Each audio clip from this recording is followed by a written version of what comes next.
क्योंकि इनका एक फार्मूला है, लोगों को इतना गरीब करो, इतना गरीब करो। इनकी देखिए 5 अगस्त हो गया, आपने देखा होगा जब कोई किसी दुश्मन मुल्क के साथ जंग करता है, फिर जब वो जंग जीतता है, फिर वो देखता है नीचे क्या पड़ा है, लूट का माल क्या पड़ा है, इसको लूटेंगे। तो बिल्कुल वही 2019 5 अगस्त के बाद हुआ। हमारी ज़मीनें कहाँ जा रही है मुझे बताने की ज़रूरत नहीं है, हमारी रेत और बजरी कहाँ जा रही है मुझे बताने की ज़रूरत नहीं, हमारे टिप्पर कैसे खड़े हैं जिन्होंने लोन लिया हुआ है, बताओ क्या करेंगे, वो जहर खाएंगे। अगर चोरी से निकलते हैं तो पुलिस वाले को, अगर पुलिस वाले ने छोड़ा तो अदालत में उसको जुर्माना देना पड़ता है। शराब का ठेका, शराब कश्मीर, यहाँ जम्मू के लोगों आप पियो, ठेका किनको दिया है, फ्लैट बनाए। मुझे बताइए क्या जम्मू कश्मीर के लोग बाहर नहीं जाते हैं काम करने के लिए, मजदूरी के लिए? आपने आज तक सुना है किसी स्टेट में उनके लिए फ्लैट्स बने हैं? मुझे बताओ, सुना है कभी? क्या ये क्या खुसूसियत है जम्मू कश्मीर में कि सब कुछ यही होना चाहिए? सारी लूट खसूट, हमारी नौकरियां आप जाके देखिए, और ये जो इलाके हैं आप देखेंगे हमें कोई है नहीं, सब इंसान हैं, मगर हमारी नौकरियों में से क्यों बाहर वालों को हिस्सा दिया है, जबकि बाहर की स्टेट्स अपनी नौकरी अपने लोगों के लिए रिजर्व करते हैं। महाराजा हरि सिंह की छुट्टी देंगे, अरे महाराजा हरि सिंह की विरासत को तो आपने बर्बाद कर दिया। उसने जम्मू कश्मीर लद्दाख को बनाया था, उसने इसको जोड़ के रखा था। यहाँ की डोगरा तहजीब हो, कश्मीरी हो, पंडित हो, लद्दाखी हो, उसको संजो के रखा था। हम कश्मीरी भी, जम्मू के लोग भी, हमने कभी लद्दाख में ज़मीन नहीं खरीदी। हमने कहा छोटी सी आबादी है, अगर हम खरीदेंगे तो इन बेचारों को एक सेंस ऑफ इनसिक्योरिटी हो जाएगा। ये बोलेंगे ये देखे जी आ गया जम्मू का डोगरा, कश्मीरी, हमारी ज़मीन, हमारा कल्चर ख़त्म करने के लिए हमने नहीं किया। मगर आज वो लद्दाख के लोग सर पे जो है झंडा लेके हाथ खड़े हैं कि हम बाहर के किसी को यहाँ होटल बनाने नहीं देंगे, बाहर के किसी को आने नहीं देंगे। ये हालात है जम्मू कश्मीर के, जिसको ये कहते हैं यहाँ सब कुछ ठीक ठाक है। अभी इन्होंने रिजर्वेशन की, अरे अगर आप में नियत साफ होती रिजर्वेशन के बदले सीटें रिजर्व करते। अगर आरसपोरा के लोगों ने मुफ्ती साहब के लिए वोट डाला, कश्मीर में कश्मीरियों ने फोतेदार साहब के लिए वोट डाला, आपने मनलाल कोल के लिए वोट डाला, कश्मीरी मुसलमान ने, आपने डीपी दर के लिए वोट डाला, आपने प्यारलाल हुंडू के लिए वोट डाला, कश्मीरी मुसलमानों ने उनको एमएलए बनाया। आज कश्मीर में हमारे पंडित भाइयों के लिए 2 सीटें रिजर्व करते, जम्मू में रिफ्यूजीज के लिए 1 करते, कश्मीर में हमारे सरदार जो वहाँ रहे, जिन्होंने कश्मीर नहीं छोड़ा, उनके लिए 1 करते, हम वोट डालते उनके लिए। मगर नहीं, क्या किया, इसको भी अपनी जेब में रखा, ताकि जो इनकी अपनी थिंकिंग के जैसा होगा अपनी जेब से निकाल के उसी को लाएंगे, जो इनकी तरह जहर बटोरेगा, जो मुसलमान को हिंदू से लड़ाएगा, ब्राह्मण को शेड्यूल कास्ट से लड़ाएगा, पहाड़ी को गुज्जर से लड़ाएगा, यहाँ तक कि अब जो जम्मू में रिक्शा वालों को भी आपस में लड़ा रहे हैं। सही है, सही है ना? अभी हमारा रास्ता जो नेशनल हाईवे बंद है कि नहीं, खराब हो रहा है। टोल टैक्स कौन दे रहा है? दे रहे हो आप कि नहीं दे रहे हो? तो मेरा कहने का मकसद है, मुझे मालूम है जम्मू वालों आपको हमारे बारे में रिजर्वेशन है, आप समझते हैं हम पता नहीं क्या है, कहाँ से आए हैं, मगर अपने मुस्तकबिल के बारे में सोचो।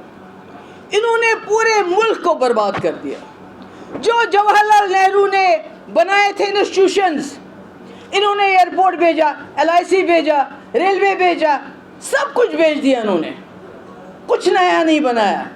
मगर आप सोचो कि ये जम्मू कश्मीर को पूरे मुल्क में बेचते हैं, तब जाके वोट लेते हैं।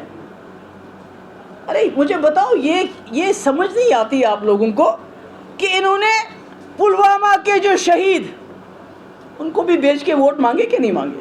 याद है आपको?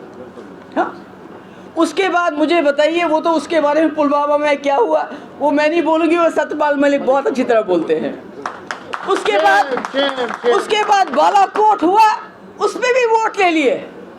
अरे इंदिरा जी ने तो बांग्लादेश बनाया, पर कभी उसने उन अपने शहीदों पे वोट नहीं मांगे, बांग्लादेश पे वोट नहीं मांगे। कभी उसने नहीं रखा कि आपको एक वोट डालना है उस जवान के लिए जिसने शहादत दी पुलवामा में। उसने तो नहीं कहा ऐसा। She did not say that. अरे चीन हमारी 1000 स्क्वायर किलोमीटर से ज्यादा जमीन पे कब्जा किया हुआ है। अरे अब कुछ नहीं तो आज फिर एक बार लाल आंख ही दिखा देते, अब तो लाल आंख भी नहीं दिखाते हो। हाँ? क्या है ये? एक वक्त था जब हमारे मुल्क को पूरी दुनिया में बहुत इज्जत की नजर से देखा जाता था। क्यों? क्योंकि ये एक जमहूरी मुल्क जहां गंगा जमुना तहजीब, जहां लोग इकट्ठे रहते थे, जहां एक वोट से इंदिरा जी इलेक्शन, एक वोटर ने वोट डाला, गरीब ने, अमीर ने इंदिरा जी को नाकाम बना दिया। ये वो जमहूरियत थी। और जब इंदिरा जी नाकाम होगी, उसके बाद मुरारजी देसाई आ गए। इंदिरा जी ने, उसके बाद उन्होंने इंदिरा जी को जेल में नहीं डाला। डॉक्टर मनमोहन सिंह आए, जवाहरलाल नेहरू आए, वाजपेयी जी आए, मगर किसी ने दूसरे अपोनेंट को जेल में नहीं डाला। ये तो हमारी रिवायत नहीं थी, ये तो पाकिस्तान में होता था, हमसाया मुल्क में होता था। ये तो वहां हुआ जब जियाउल हक आया, उसने मजहब के जिन, नफरत के जिन को बोतल से निकाला। जिन मदरसों में तालीम होती थी, कुरान शरीफ पढ़ाया जाता था, उसमें मजहब और नफरत पढ़ाई गई, आज तक वो भुगत रहे हैं। वही काम आज बीजेपी कर रही है। कर रही है, नहीं कर रही है? शाखाओं में क्या करते हैं इस वक्त? तलवार, अब तो तलवार भी छोड़ दिया। अब तो आपने देखा रेलवे में कैसे उसने गोली मार के 4 लोगों को मार दिया। कैसे रास्ते पे आके कहीं जलसा होता है तो गोली मार देते हैं। कैसे इनके मिनिस्टर नारा मारते हैं, देश के डैश डैश डैश। पर मैं कहती हूँ, कॉन्स्टिट्यूशन से गद्दारी कौन कर रहा है इस वक्त? संविधान से गद्दारी कौन कर रहा है? उनको जेल में डालो, सारों को, सारे लोगों को जेल में डाल दो जो कॉन्स्टिट्यूशन से गद्दारी करते हैं। आपने देखा आज जब पाकिस्तान में इमरान खान को जेल में डाला, वहां कोई ताजुब नहीं हुआ लोगों को, क्योंकि अगर आप देखेंगे जब भी वहां कोई सरकार आती है, अपोनेंट को कुछ ना कुछ वो करती है। मगर यहां इस मुल्क के अंदर ये आज तक कभी नहीं हुआ था कि आप अपोजिशन को जेल में डाल देते हो, उनका मुकाबला नहीं करते हो। अरे democracy is a battle of ideas, यानी ख्यालात की जंग होती है। आपका अपना ख्याल, मेरा अपना ख्याल, फिर लोगों पे फैसला डालो। इन्होंने फैसला डाला है ईडी पे, सीबीआई पे, एनआईए पे, तो फैसला, या कोई ऐसी जुडिशरी जो गुजरात में हो, दूसरी जगह पे हो, उन पे फैसला डालते हैं। वो क्या फैसला देते हैं उसके बारे में मुझे कुछ नहीं कहना है। सुप्रीम कोर्ट ऑलरेडी बहुत कुछ कह चुका है। इसलिए मेरी गुजारिश है, अगर आप भ्रष्टाचार की बात करते हो तो फिर जिनको आप भ्रष्टाचारी कहते हो उनको अपनी पार्टी में क्यों मिलाते हो? जम्मू के लोगों, आपके सामने मैं भी हूं, आपके सामने मुझे ये बताइए, जो इनके लोग हैं जो 2015 से पहले मिनिस्टर नहीं थे, एमएलए नहीं थे, उनके पास उससे पहले क्या था, आज क्या है, बताइए। मैं तो, मेरा बाप होम मिनिस्टर रहा है, टूरिज्म मिनिस्टर रहा है, चीफ मिनिस्टर रहा, मैं भी चीफ मिनिस्टर रही। अगर मैं जम्मू में, क्या कश्मीर में अपना घर नहीं खरीद सकती तो इनके पास इतने बड़े बंगलोज कैसे आ गए? बीजेपी के पास हर डिस्ट्रिक्ट में करोड़ों रुपए का दफ्तर कहां से आ गया? कहां से आ गया? ये आपका पैसा है, ये भ्रष्टाचार का पैसा है, ये रफाइल का पैसा है, ये जो अमेरिका से ड्रोन खरीदने वाले हैं उसका पैसा है, ये आपके टैक्स का पैसा है जो ये खर्च करते हैं एमएलएज और एमपीज को खरीदने के लिए, सरकारें गिराने के लिए। आपको सोचना पड़ेगा। मैं कोई कांग्रेसी वकालत नहीं हूँ यहाँ पर, मैंने पहले भी कहा कांग्रेस ने भी बड़ी गलतियां की होंगी, मगर उन्होंने मुल्क को संभाल के रखा, टूटने नहीं दिया। हरियाणा तक हुआ है, ये पूरे मुल्क के अंदर हो जाएगा और इसका शिकार सबसे पहले जम्मू हो जाएगा, क्योंकि इनके पास आपको देने के लिए स्मार्ट मीटर है, शराब की दुकानें हैं, बाहर के ठेकेदार जो आपका काम ठेकों पे लेते हैं, बेरोजगारी है, करप्शन है, महंगाई है। इसके अलावा इनके पास आपको देने के लिए कुछ नहीं है। अब असली गोली क्या है? हिंदू मुस्लिम, हिंदू मुस्लिम, हिंदू मुस्लिम। और बदकिस्मती से कुछ ऐसे यहाँ पर लोग हैं जो उसका प्रोपगेशन करते हैं। बाकी मैं जम्मू के लोगों को जानती हूँ। मैंने कहा मेरे वालिद ने यहाँ से इलेक्शन जीता, कैसे जीता अगर जम्मू के लोग क्रिमिनल होते? कश्मीर में हालात खराब हो गए तो जम्मू के लोगों ने न सिर्फ कश्मीरी पंडित बल्कि मुसलमानों को पनाह दी। मगर पता नहीं क्या हो जाता है भाइयों बहनों, औरंगजेब हो, बाबर हो, समझ नहीं आता, ये मुझे समझ नहीं आता। और सबसे बड़ी बदकिस्मती जो है वो ये है कि हमारा मीडिया, मेन स्ट्रीम मीडिया, अब तो यूट्यूब पे भी चले गए ये लोग।